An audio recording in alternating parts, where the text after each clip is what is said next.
Welcome back, beautiful souls, to Softening into Momentum. I'm Miki. If you've just found your way to this series or someone shared it with you, welcome.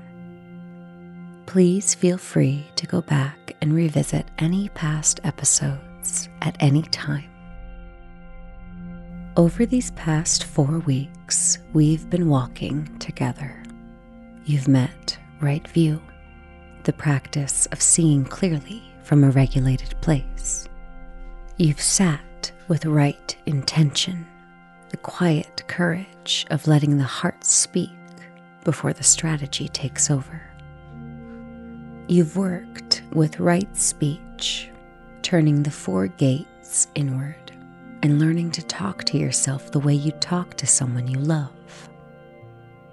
Each of these has been, in its own way, a form of preparation, an interior work, a building of the conditions. Today, something shifts.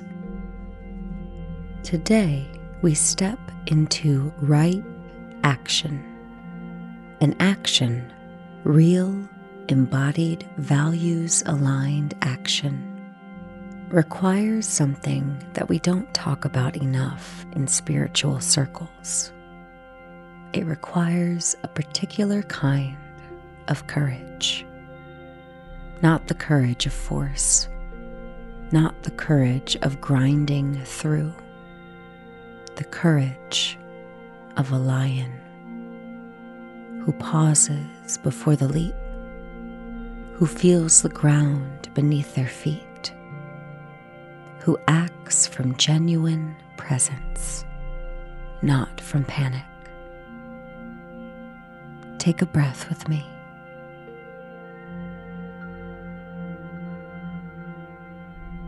Let's begin.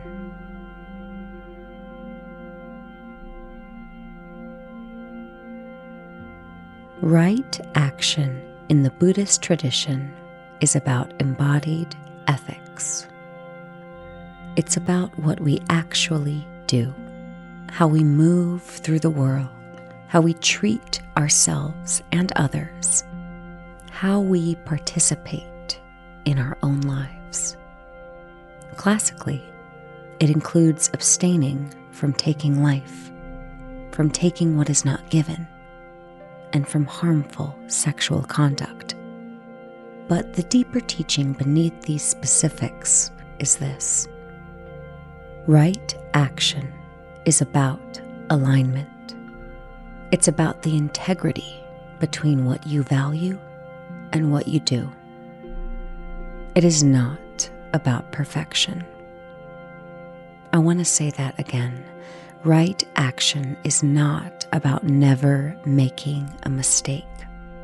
It's not about getting it right every time, because that's not actually possible. And the pursuit of that kind of perfection is its own form of harm, a constant, grinding self-surveillance that keeps the nervous system braced and the heart closed off. Right action is about response instead of reaction. Reaction is automatic.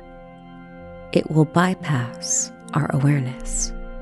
It's the email sent in anger, the thing said in a flooded moment that you immediately wish you could take back. Reaction is the nervous system acting without the heart's input.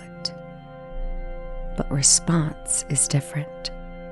Response has a pause in it, even a very small one. A breath, a moment of checking in, a question asked silently. What would the person I'm becoming do right now? That pause, that space between stimulus and response, is where right action lives. In sobriety and recovery work, there is a teaching that I come back to again and again, and it's this: cravings, crest, and fall. Actions create momentum.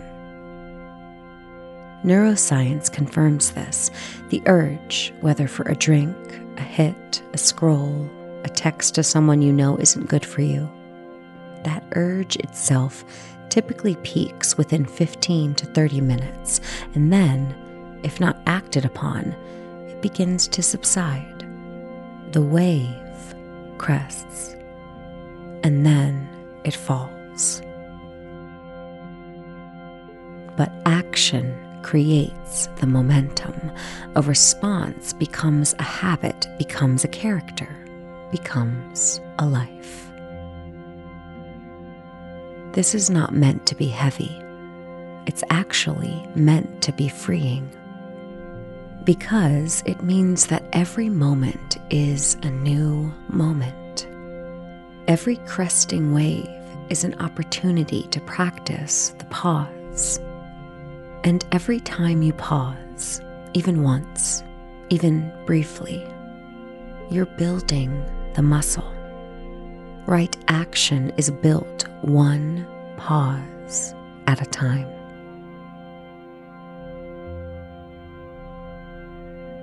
The pause I'm describing is a physiological event as much as a psychological one. When we're flooded, when the nervous system is in survival mode, we cannot actually access the thinking, feeling, values-oriented parts of our brain. The response that comes from that state will almost always be reactive, because it has to be. The nervous system is optimized for speed, not for nuance. So, the first act of right action before any particular choice is regulation. Coming back into the window of tolerance, giving the prefrontal cortex a chance to come back online. This is why in recovery we talk about HALT. Am I hungry, angry, lonely, or tired? Not because those are excuses, but because they are genuine regulatory states that narrow our capacity for conscious choice. Taking care of the body, feeding it, resting it, connecting it to other regulated bodies is not a luxury. It is the infrastructure of right action. The next time you notice a reactive impulse, before you act, try this. Feel your feet on the floor. Lengthen through your spine. Imagine you have a very fine thread attached to the crown of your head, drawing you gently upward. Take one slow breath in through your nose for 4 counts. Hold gently for 2. Then release for a count of 6. Then ask, is this a reaction or a response? What would the version of me I'm becoming do here? That is the lion's pause. It doesn't have to be long. It just has to be present. And now, beautiful souls, a short, guided practice. Take this moment to find a comfortable position, either seated or lying down.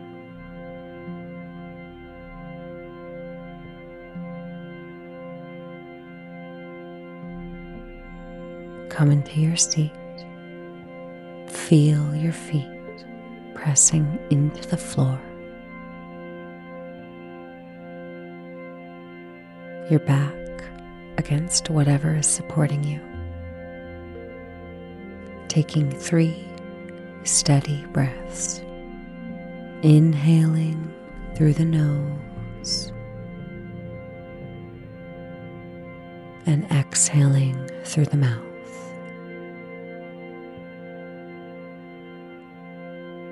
Again, inhaling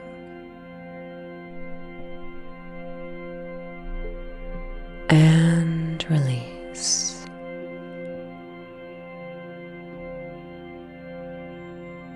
One more. Inhale, filling up all the space. And let it all go.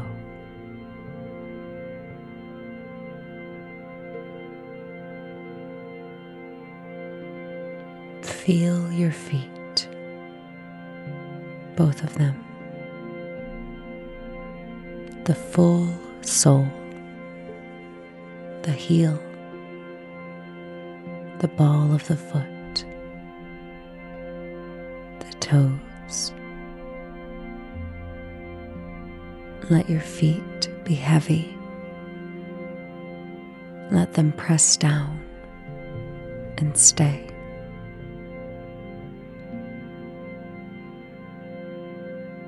Now, lengthening your spine slowly, not straining it, just opening up a little more space between each vertebrae. Crown of the head rising gently.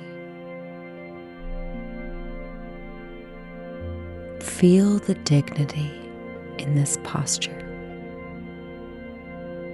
You are not braced.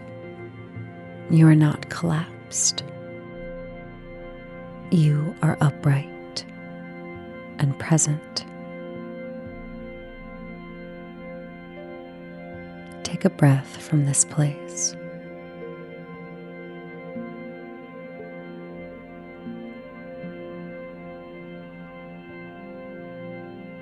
Now, I want you to bring to mind something recent, a situation where you reacted before you could think, or something happened and you responded automatically from that narrow, flooded place. Maybe it was an argument, a defensive message, a drink, a door slammed, something eaten when you weren't even hungry, something said that cost you something.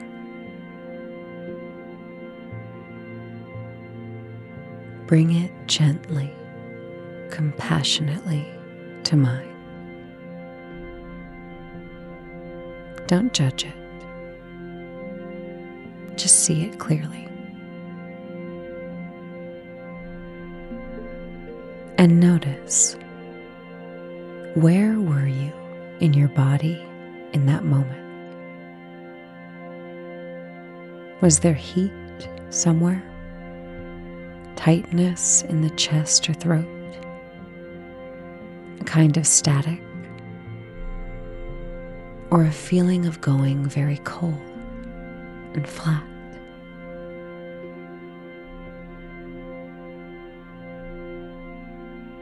Those sensations were the cue, the signal, the moment that was asking for a pause.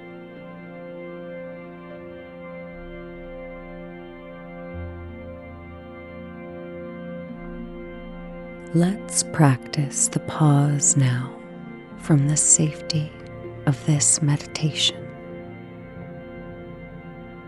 Bring that moment back to mind. But this time, give yourself the pause. Feel your feet. Lengthen your spine. Take the breath in for 4, hold for 2, out for 6.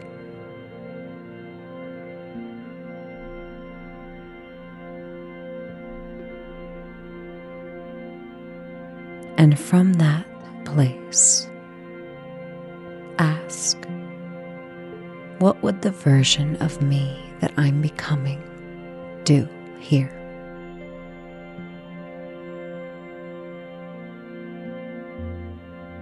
Not the version that's scared, not the version that's angry or ashamed, the version that is slowly, steadily, imperfectly becoming more whole. What would she do? What would he do? What would they do?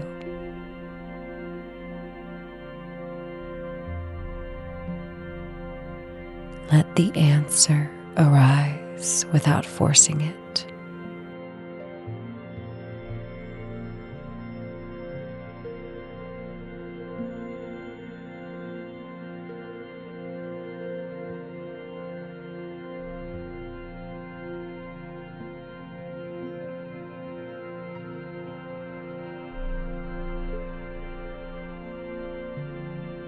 You don't have to go back and fix what happened then. That moment is done. But you can carry this pause forward into the next moment that asks for it.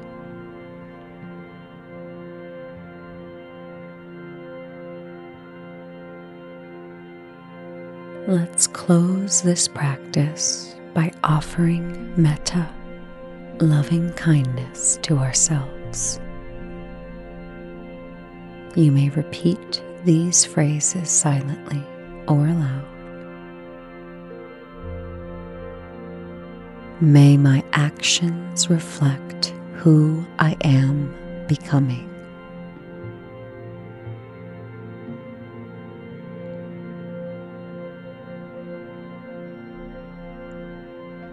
May I pause before I react.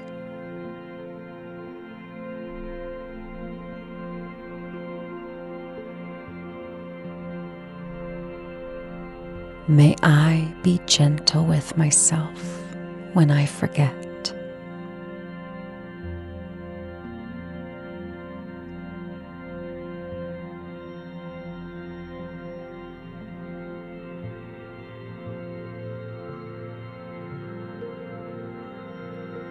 Take a full breath in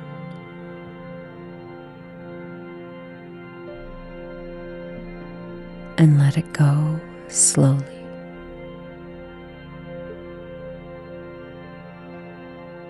You are building something, one pause at a time.